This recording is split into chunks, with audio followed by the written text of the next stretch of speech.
to help groups that feel threatened, or else we're going to have populism. And I think this is the same case in the UK.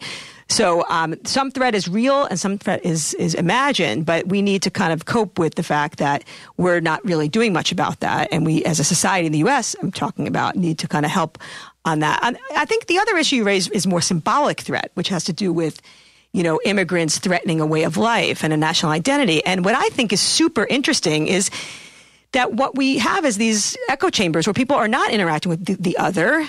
But once they do start to realize that, wow, this person looks different, they sound different, but they really value American culture. Like, we know that people who come to the United States by far want to integrate.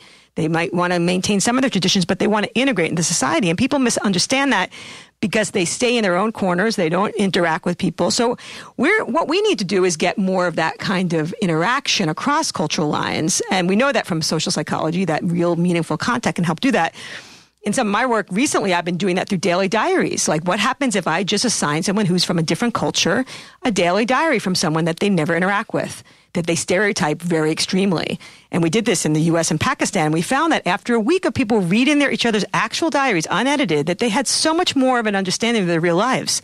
We meet in the media. We meet in these very stereotypical contexts. And we need to find ways, whether they're daily diaries or other kinds of contexts, to meet at the other and really understand in a real way what their lives are really like, what their values really are like.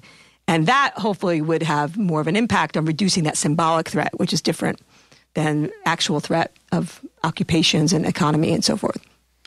So I'm going to raise something that bothers me about your book, even though I enjoy it